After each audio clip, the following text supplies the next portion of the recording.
Welcome to Be Continued. We're your host. I'm Christian. And I'm Caleb. And this is probably my hardest episode of the year. We all watched Week 18. Rough weekend for you. It wasn't just rough. Should we just take this down on camera now, or are we going to wait? We're going to wait. We're going to wait. It wouldn't be hard to find a better jersey to put there. Let me just say. It hurts. It hurts. You see, in today's episode, we're doing Week 18 takeaways. And usually we start with Caleb, but we're not starting with Caleb today. I have about 25 minutes to absolutely vent first. My first takeaway, I do have two others. I'm not going to get into them. I could care less about them right now. Indianapolis Colts. What in God's blue moon was that? 2 weeks ago, we were 9-6, looking into the playoffs, and we were feared as one of the most dangerous teams in the league. Now we're out of the playoffs with no danger to anybody. And as he knows, I'm usually the biggest Carson Wentz supporter you'll ever find. It's over.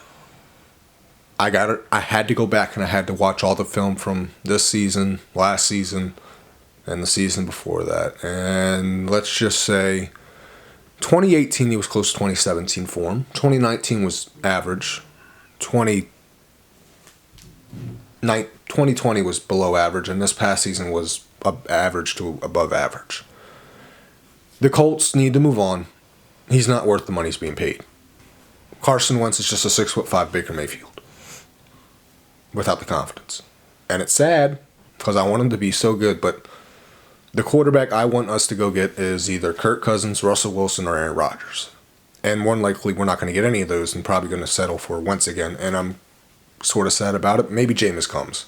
I don't know, but Caleb, what's the cap look like if they get rid of Wentz? Does he have like a $15 million in dead cap, but we have over $70 million in cap. Okay, so they could do it if they want to. They could do it if they wanted to. Money's no issue. You got to look at Kirk Cousins is going to be, was he making $30 million? Yeah. Aaron Rodgers is probably making more. Like Rodgers 35, 36. Yeah. Maybe, I mean, we could always, maybe, if Wentz wants to restructure his contract, I'd be up for that. I mean, if we could restructure maybe down to like 15 to 16 million a year. I mean, that roster doesn't have a ton of holes, so if you could get a Rodgers or if I was the Colts, I would feel comfortable surrendering a lot of my cap space. Yeah, for a good quarterback. And I got to say this, though. I mean, as bad as Wentz was, I'm not just going to blame him for Sunday because the whole team didn't show up. I knew as soon as after the first drive, I was like, oh, we lost. Yeah, the offensive line somehow got pushed around. I told him this through a text message. I've gained more respect for Pat Mahomes this season than I ever thought I would. And I like Pat Mahomes. I always call him Patrick Mahomeboy, but Eric Fisher might be the worst left tackle I've ever watched. He couldn't block me or him. Well, he's coming off torn Achilles. He was like this previously. I mean, he wasn't this bad. And, of course, I mean, the whole offensive line was bad. It wasn't just Fisher. Yeah. It was just they just didn't show up. And it was a game where I was texting you before the game and said, if the Colts lose this game, then I told you I had a fishy feeling. I was like, oh, I thought there was no way. I was like, I don't know. I have no idea. I'm hoping we win, but I'm like, it's because we haven't won there in now 8 years, and it just hurts. That's embarrassing. I saw there's a tweet from Rich Eisen. He said, in the span of 2 weeks, the Colts went from the team nobody wanted to see in the playoffs to a team nobody is seeing in the playoffs. We're still in the words. That's funny. This is the most pain. I'll tell you, it took me 5 hours to go to sleep Sunday night. I think Carson Wentz is the perfect quarterback for Stephen A. Smith's Cowboys. The accident waiting to happen. He just plays good enough to break your heart. That's just who he is. He has it's sad. He's the perfect case of he has all the talent in the world, but it doesn't click upstairs. It just doesn't click, and it hurts. Yeah, he might be better in year 2, but that's a big gamble. I mean, now in his defense, I did go through some research, and here's crazy. His numbers this year resembled his rookie year with Frank Reich, like the exact same first year. Just the difference was more touchdowns, less interceptions. So maybe he has a big year too, but what I'm going to go to people that are saying maybe he does that is his year 2, he was doing things at a level that's never been done before. Like, if you look at his numbers now, you're like, but it's the advanced stats. The third down, his third and long percentage was the greatest of all time in the stat metric, and it's impossible to keep that up. He was so great in the levels you're supposed to be great to good in, that it was just hard to replicate. And it's going to be hard to replicate because the league figures you out. Lamar Jackson, it figured him out. Well, it was figured him out plus injuries, but still. And it's sad. I mean, Pat Mahomes got figured out this year. Then he adjusted and turned into Pat Mahomes. But, Caleb, what's your first takeaway? Can we get away off the Colts? What a day. Off the Colts. My first takeaway is something that I knew would happen. This is not a second guess. This was the first guess I said as soon as it happened. Brandon Staley was not ready to be a head coach. Brandon Staley had 1 year as the defensive coordinator. Before that, his highest position was a linebackers coach with the Broncos. And he comes to the Rams and inherits an already great defense, including the best defensive player in the NFL, maybe the second best defensive player in the NFL, and if not, then at least the best defensive back by a comfortable margin. Yep. And it doesn't take a rocket science. You see Raheem Morris has somehow figured out how to make it about the same numbers, even though he's got one of the, I don't want to say the worst schemes, but pretty much the worst scheme possible. And if you don't believe me, watch the second half of the 49er game. Oh, God. And where Jalen Ramsey is like nowhere to be found when all the big stuff is happening. Well, he made the one good pick, and then yeah, he did. That was an incredible interception. But anyway, Brandon Staley. I mean, he may end up being a great coach, but he just wasn't ready. And the Chargers are a team that's ready to win right now, and they wasted a year of Herbert's prime. They wasted a good, healthy year of Slater, who had a really good year as a rookie tackle, stud already. And you don't know how many healthy years those two guys are going to have together. That's important. You wasted Keenan Allen. I think is he a free agent after this year? No. Mike Williams is. Okay, Mike Williams is a free agent, so you're going to have to either pay him or whatever.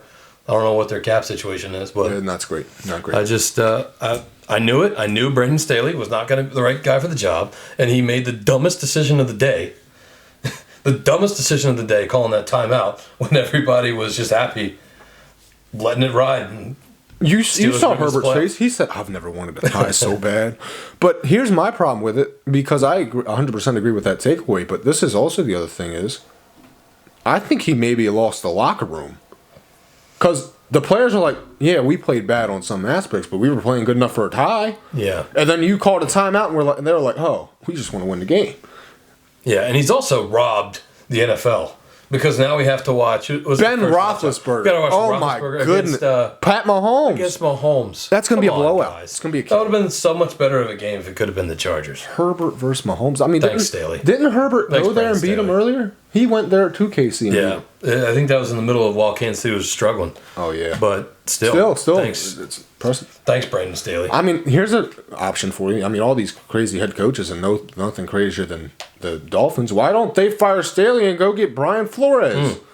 Brian Flores would have them in Super Bowl contention. You saw what he did with the Dolphins in 2 years. Still what the Dolphins are thinking, but what was interesting is, and this happens a lot in the NFL, is there's a defensive coach coming off of the number one defense in the NFL, which I think was kind of a phony stat. Anybody that watched the Rams actually play knows their defense was not the best defense in the NFL the year before. Anyway, but the Chargers defense stunk.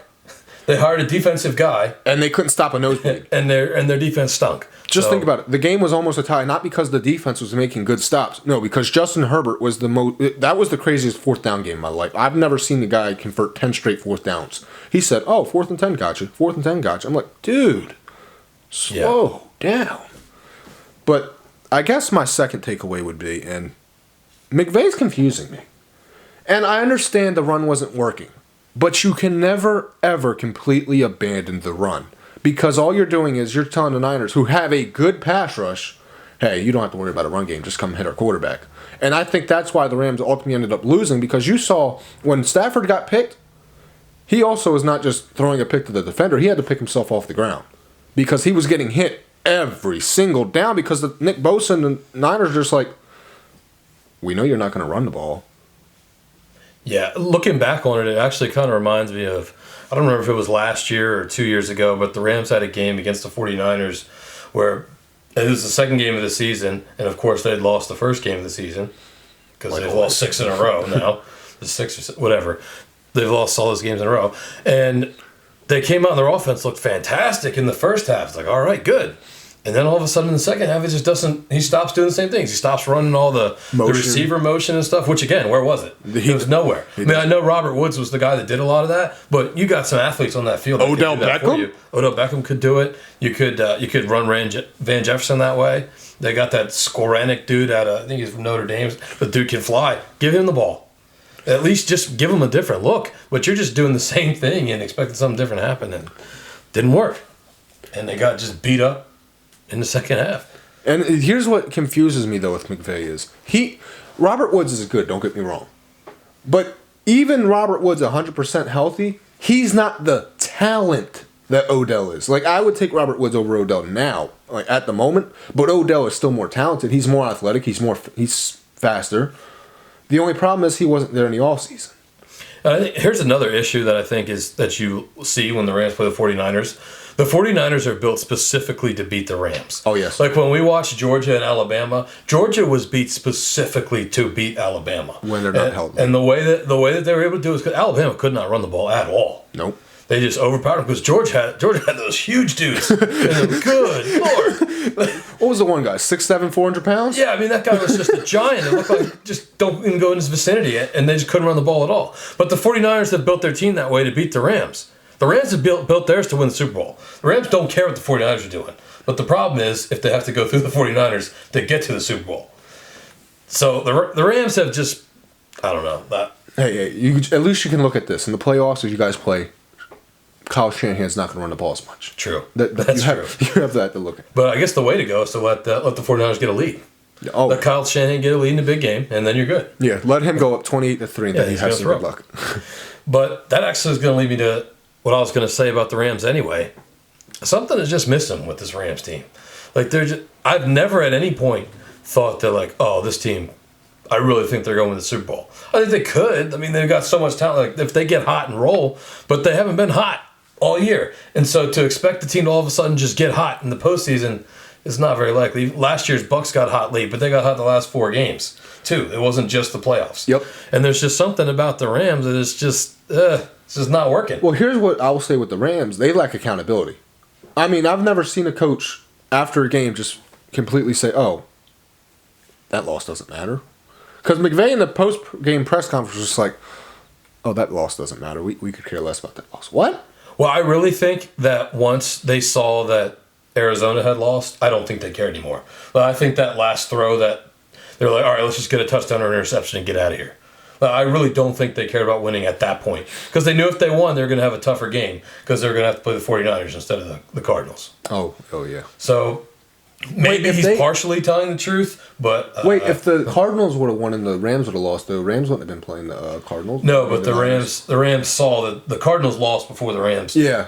So they had just announced like that the Cardinals had lost, and then they threw up that yeah, but if you guys white would flag. If you guys would have won, that would have put you guys who aren't second seed. That's Tampa, and they would have been playing New Orleans, and you guys would have been playing the Eagles.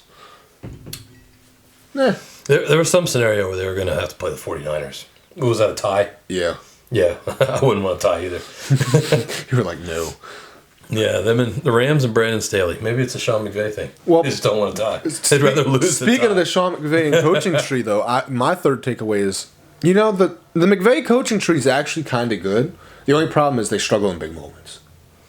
Yeah, look at the playoffs. Look, the playoffs or playing games, I mean, they just struggle in because, yeah, Brandon Staley maybe not be ready, and I don't think he was, but he still had the team in better contention than they were last year.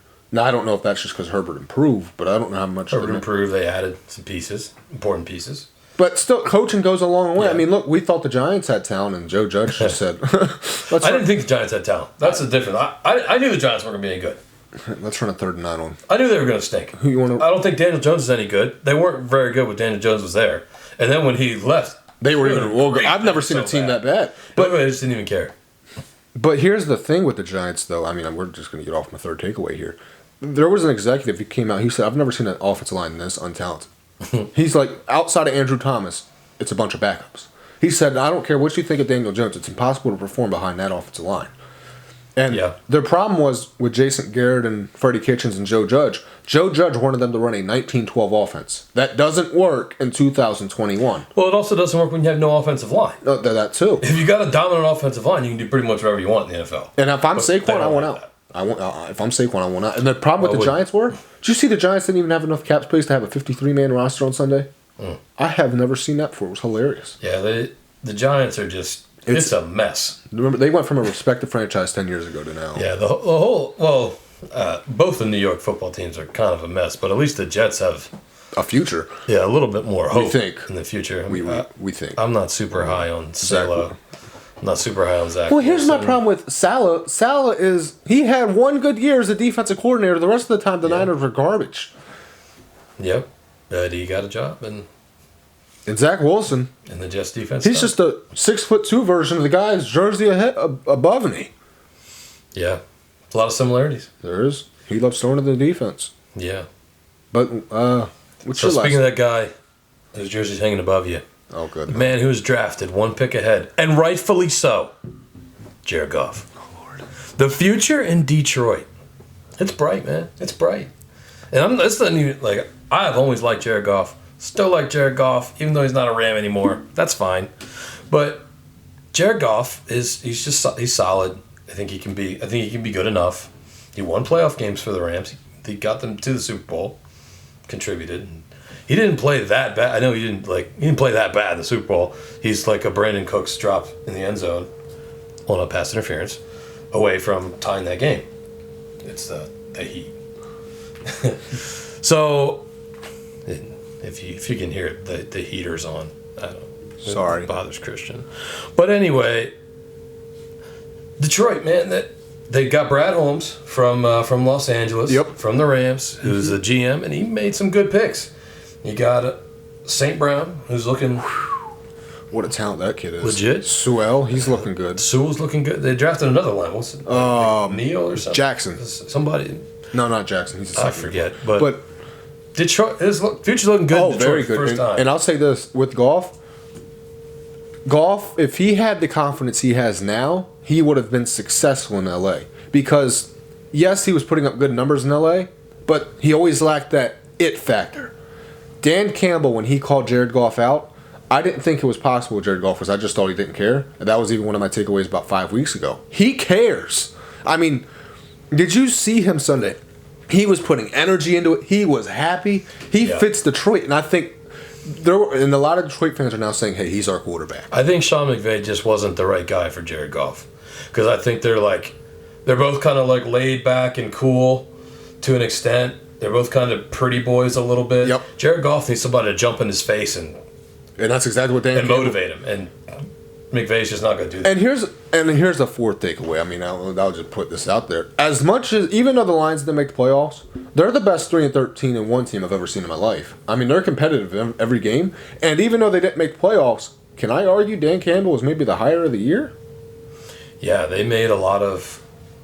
I mean, for a Lions Yeah. team, look, The only outlier is that Eagles game. Somehow the Eagles just came in and beat the crap out of them. But everybody else, the Lions played they played tough, and they were in a lot of games that they didn't win. well, the Lions have struggled to stop and run. The only thing the Eagles know how to do is run the ball. Well, yeah.